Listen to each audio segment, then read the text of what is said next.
Olá, queridos amigos, companheiros que acompanham o canal do Centro Espírita Allan Kardec, aqui da cidade de Campinas, no YouTube.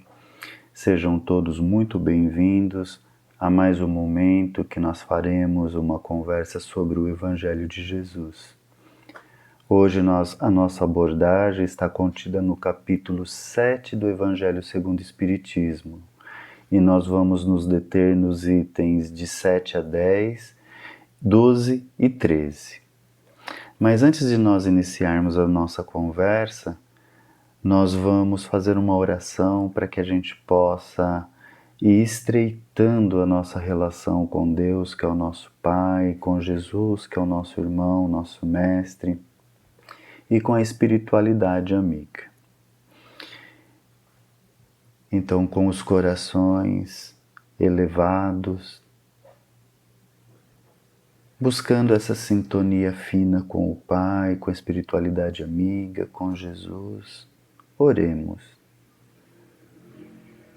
Deus, Pai de infinita bondade e misericórdia, aqui estamos mais uma vez, Senhor, no intuito de buscar o aprendizado através dos ensinos de Teu Filho, nosso irmão maior Jesus. Permita-nos, Senhor, termos a clareza no entendimento das palavras aqui trazidas, que nós possamos aproveitar o máximo em compreensão e transformar tudo isso em ações diárias que vão promover a nossa transformação moral. Seja conosco nesse momento, Pai. Seja conosco sempre em nossas vidas. Jesus, após ter recebido os discípulos de João, o evangelista, para questioná-lo se ele era realmente o Cristo, o Messias que tinha sido anunciado, ele responde aos dois, que foram dois discípulos que foram até ele, assim narra Mateus, no capítulo 11 do seu Evangelho. Ele foi até eles, respondeu a eles, e depois falou das cidades que ele tinha visitado e como ele tinha sido recebido, como que as pessoas tinham recebido as mensagens espirituais do Cristo. Após isso, Jesus faz uma pequena prece e ele diz assim: graças te dou a ti, Pai, Senhor do céu e da terra, porque escondeste estas coisas aos sábios e prudentes e as revelastes aos simples e pequeninos. Então está lá no versículo 25 do capítulo 11 do Evangelho de Jesus segundo Mateus. Quando nós ouvimos essa fala de Jesus, essa prece, Jesus rendendo graças a Deus por ter escolhido os simples e os pequeninos para terem a consciência, para terem a percepção, o conhecimento das coisas espirituais e ter escondido aos sábios e aos prudentes essas verdades, deixando a eles que busquem, aos sábios e prudentes, as verdades do mundo material. Então, quando Jesus fala assim no primeiro momento, nós precisamos tentar entender o que Jesus realmente estava querendo dizer àquela época com essa frase, com essa forma de se expressar. Quando Jesus falava de sábios e prudentes, eram aquelas pessoas que tinham muito conhecimento do ponto de vista material, até mesmo de algumas banalidades, até mesmo de alguns ritos, daquilo que a sociedade, do ponto de vista material, mas não visando uma moralidade, tinha criado. Eram considerados os sabichões. E eles eram muito orgulhosos. E a gente fala assim, eles eram muito orgulhosos e esquecemos que o mundo foi evoluindo, mais de 2000 anos se passaram E esses sábios e sabichões, né, esses sábios e prudentes, ainda estão na representação de muitos de nós, para não dizer na maioria de nós mesmos, que valorizamos muito as nossas aquisições materiais e esquecemos das aquisições do coração, as aquisições espirituais. Então, quando Jesus fala que rende graças por ter Deus escondido essas verdades desses, é porque esses sábios, esses prudentes, esses sabichões, não saberiam fazer uso das verdades espirituais. Aliás, eles nem muitas vezes acreditavam na verdade de Deus.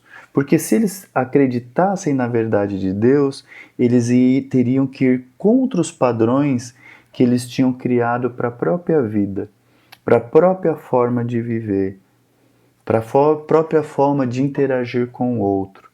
Afinal de contas, eles sentiam orgulho de ter conhecimento, de serem reconhecidos pelas ruas, pela postura, pelo cargo, não é?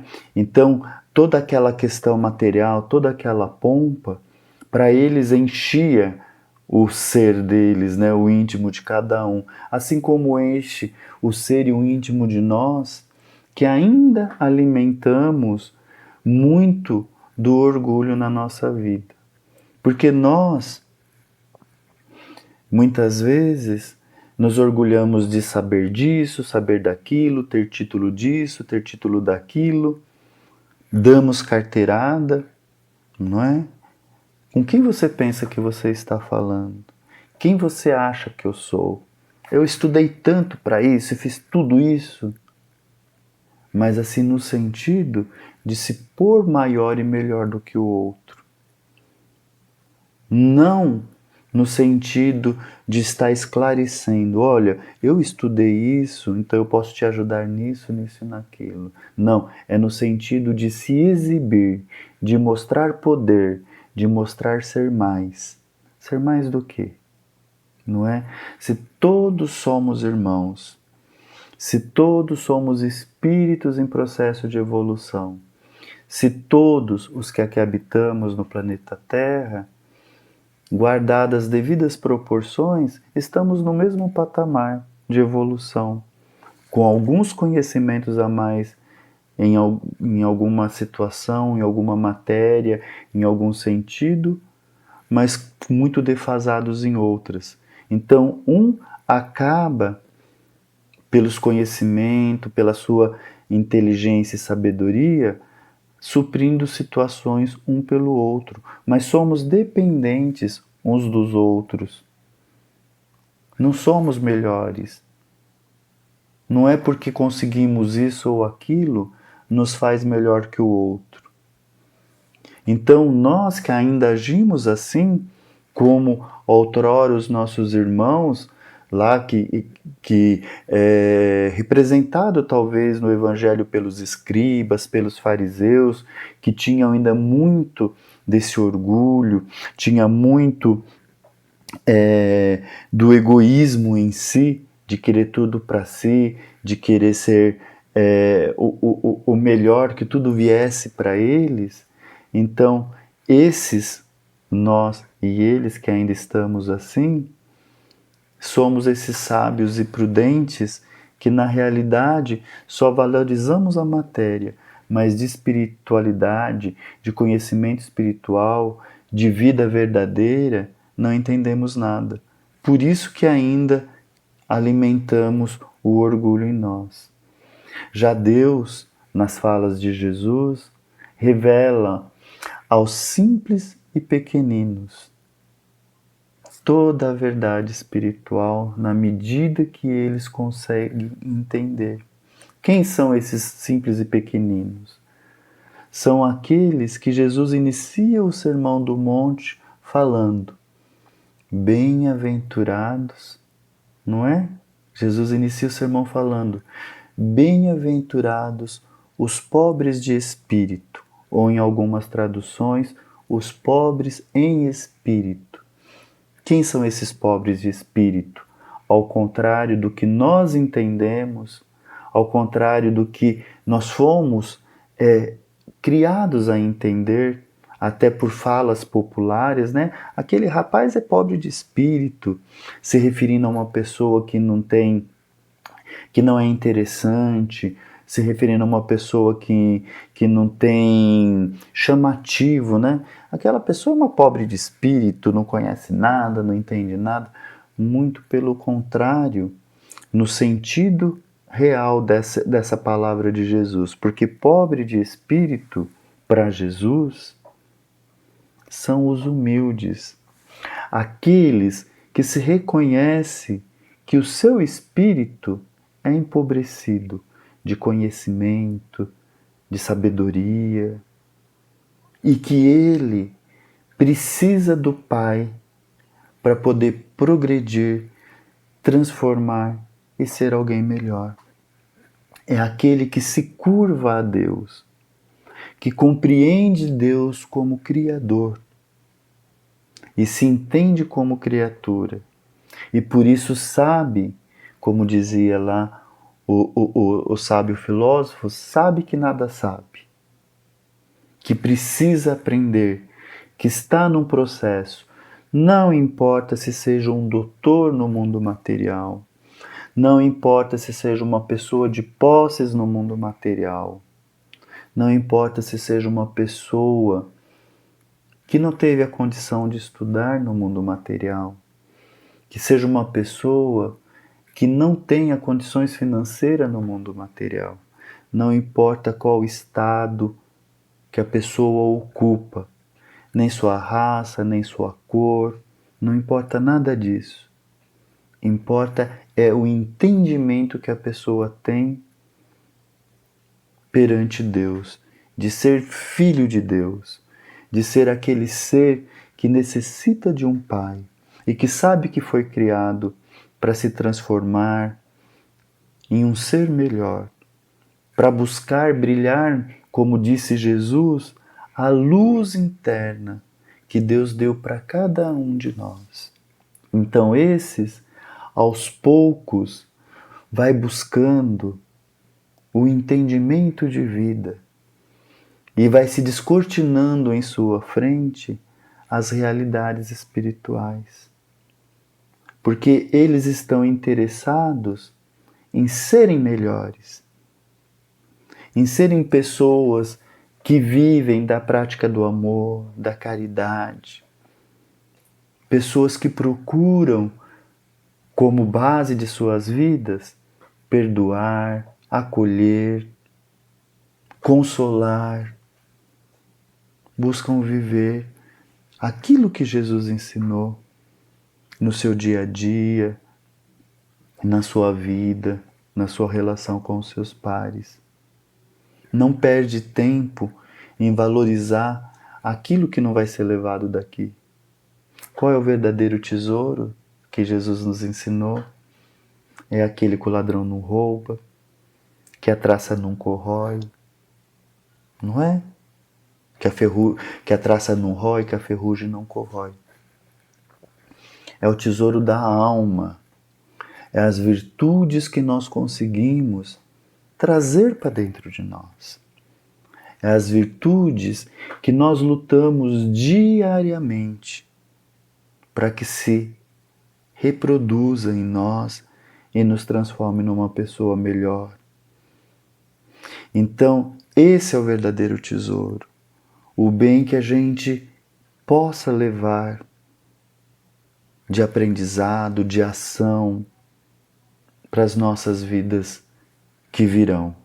É o progresso que já conseguimos do ponto de vista moral. Do ponto de vista material, precisamos sim de situações que nos dê suporte, condições de comprar uma roupa, se pudermos de ter um teto que nos abrigue, se for necessário um veículo que nos transporte. É importante que a gente trabalhe e busque o nosso alimento diário. Isso é muito importante. O que a gente não pode é transformar Deus nessas situações. Endeusar o curso que eu fiz, endeusar a casa que eu comprei, o carro que eu uso, a comida que eu como, o restaurante que eu frequento, a marca do perfume. Não é endeusar aquilo que não é de Deus na realidade, porque o que é de Deus é o tesouro do Espírito. É esse viver em busca da transformação para o amor verdadeiro, de ser um ser melhor, de buscar essa proximidade com o Pai, que é o nosso grande ideal, é a nossa estrada que devemos trilhar. Kardec fala no Evangelho, nesse trecho que estamos comentando, que algumas pessoas mais orgulhosas, elas criticam e questionam por que é que o Espiritismo, os espíritos, não se esforçam a levar de uma forma maciça, massiva, aquilo que é a verdade espiritual. A verdade espiritual está aí, o Espiritismo difunde a verdade espiritual. Está ao alcance de todos, mas precisa ter olhos de ver, ouvidos de ouvir, como Jesus disse, não é? Precisa apurar os sentidos. O Espiritismo não tem que obrigar as pessoas a fazer uma campanha massiva de mostrar as verdades espirituais, porque não vai adiantar. Só vai adiantar para aqueles que estão preparados para receber essa verdade. Aos poucos todos estaremos. Só que o que acontece? Enquanto nós permanecemos nos nossos vícios, nas nossas imperfeições, nós permanecemos na dor, no sofrimento. Nós permanecemos numa situação que não tira de nós aquilo que já conseguimos de evolução, aquilo que nós já conseguimos de coisas boas em nós, de virtudes. Não vai tirar a gente, mas nos estaciona no sofrimento e na dor que os nossos vícios, que as nossas más tendências nos colocam. Por isso, devemos sempre buscar estarmos e sermos melhores. Tudo isso aqui, tudo isso que está aí fora, vai ficar. O que vai conosco é aquilo que trabalhamos para nos transformarmos em seres melhores. Nesse capítulo 7, nós temos Adolfo, o bispo, falando da questão da benevolência versus o orgulho. Como podemos ser bom, realmente viver o bem, se ainda trazemos o orgulho em nós? Porque o orgulho, em todos os momentos, ele vai nos tirar a possibilidade de sermos realmente bons, de vivermos realmente a verdade do Cristo, os ensinos que foram para nós trazidos. E Ele é a fonte de todos os males. Então, para que a gente possa combater o orgulho em nós, diz Adolfo, nós temos que usar a lei do Cristo nas nossas vidas. E a lei do Cristo é o quê? A lei de Deus. Não é? É a lei do amor, é a lei da verdade. É a caridade nas nossas ações. É o olhar compreensivo. É o acolhimento fraterno, começando dos nossos, na nossa família, na nossa vida, nos nossos amigos, nos nossos parentes, não é? Quão difícil muitas vezes é aceitar os vícios, as coisas negativas que o outro, que é o nosso próximo mais próximo, nos traz. Se é difícil para nós, para eles também é difícil aceitar de nós os nossos vícios, as nossas más tendências.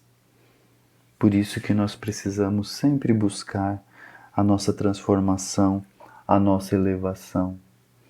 Se Deus, na encarnação que estamos, nos privilegiou com a condição de termos conhecimento, de termos sabedoria, inteligência, o nosso papel, e assim diz Ferdinando, também um espírito, em uma mensagem no capítulo 7, como a gente vem comentando, o nosso papel é utilizar o nosso conhecimento, o nosso entendimento para promover o bem, para acolher os que mais necessitam, para produzir situações que vão ajudar aqueles que passam por dificuldades, a descobrir coisas que serão boas, que farão o progresso da humanidade, a transformação da humanidade.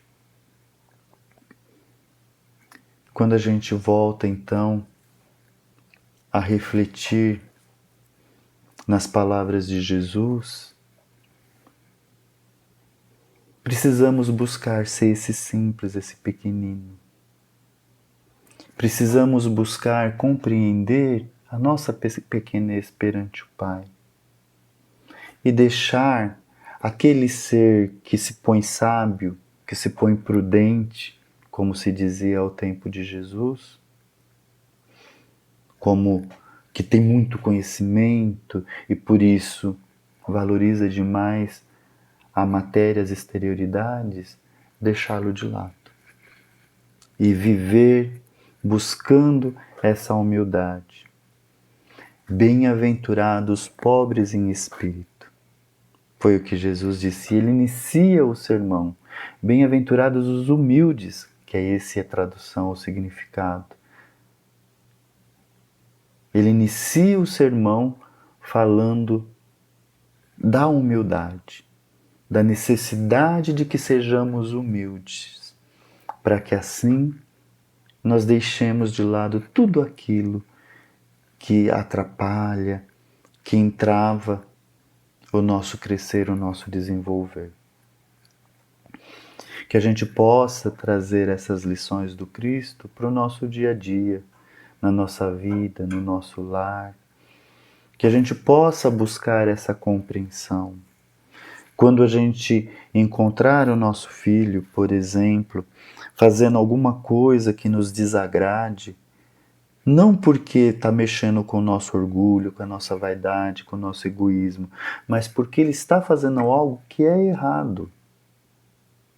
Vamos acolhê-lo, vamos instruí-lo, vamos ajudá-lo, ou mesmo com as nossas esposas, com os nossos maridos, até mesmo com os nossos pais, embora nunca esqueçamos do respeito, do amor, da dívida que nós temos para com eles, que nos colocou na condição de alunos no plano terreno. Mas vamos buscar essa vivência. Mas para isso, precisamos buscar a compreensão, o entendimento das leis divinas em nós. Buscar a nossa transformação moral, buscar viver o bem e ser exemplo. Ser exemplo para que possamos ser seguidos. Seguidos pelo bem que produzimos e não pelo mal que ainda trazemos em nós. É muito bom nós conversarmos a respeito dos ensinos de Jesus. É certo que cada um de nós temos uma interpretação a respeito das falas do Cristo. Mas a base dessas interpretações tem que ser a vivência do bem e do amor. Porque o Cristo foi o exemplo do amor, vivo, caminhando, pulsando, acolhendo, abraçando, amparando, confortando. Esse é o Cristo. E Ele é o nosso modelo e guia. E Ele disse: eu sou o caminho da verdade e da vida. Ninguém chega ao Pai se não for através de mim. Não é? Em outro momento, e é muito interessante, porque na sequência dessa prece que Jesus fala, graças te dou a ti, Pai, Senhor do céu e da terra, porque escondeste estas coisas aos sábios e prudentes e a revelaste aos simples e pequeninos. Logo em seguida, ele traz aquele convite tão lindo que todos nós buscamos sempre compreender e quando estamos em desconforto, buscamos ouvi-lo. Porque Jesus diz assim: vinde a mim todos vós que estáis cansados e aflitos, e eu vos aliviarei. Tomai sobre vós o meu jugo e aprendei de mim, que sou manso, sou humilde de coração, e assim tereis vida. Porque o meu jugo é suave e o meu fardo é leve. Promessas de Jesus. Vamos elevar nesse momento, novamente, ainda com mais força, com mais sintonia, os nossos pensamentos a Deus, a Jesus, à espiritualidade amiga.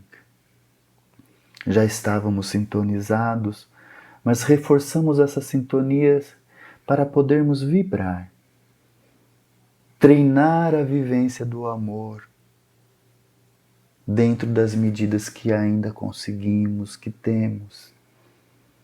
Então, vibrar é oferecer os nossos melhores sentimentos em prol de algo, de alguma causa. E nós iniciamos vibrando pelo Centro Espírita Allan Kardec, que nos deu a oportunidade de estarmos aqui nessa conversa, nessa troca. Que essa casa de amor continue a ser um ponto de luz que acolhe a tantos, que ensina, que traz esperança, que abre as suas portas para todos aqueles irmãos necessitados. Que essa casa continue a ser esse ponto de luz na escuridão dos que sofrem.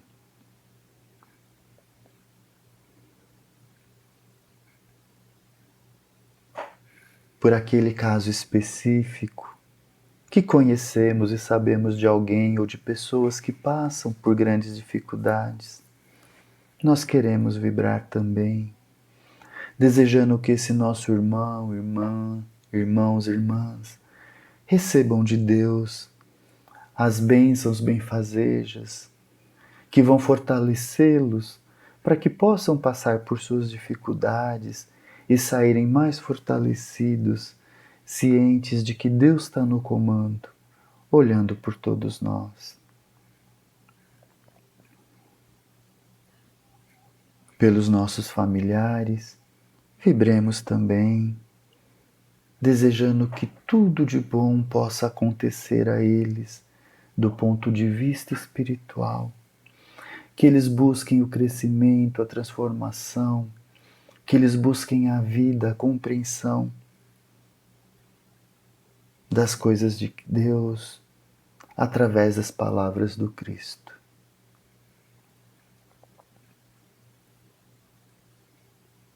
E agora por nós todos que aqui estamos, somos necessitados, precisamos estar fortalecidos.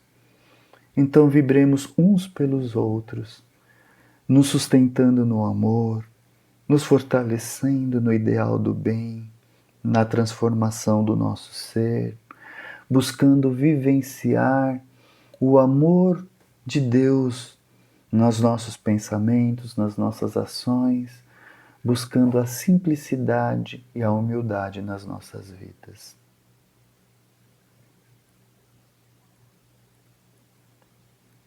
Deus Pai, de infinita bondade, misericórdia e sabedoria. Queremos te agradecer, Senhor, pela oportunidade que nos deu de aqui estarmos e te rogar, Pai, que esteja sempre conosco, nos olhando, nos sustentando, nos orientando, para que possamos cumprir com os nossos deveres perante Ti. Seja conosco hoje, seja conosco sempre, Senhor.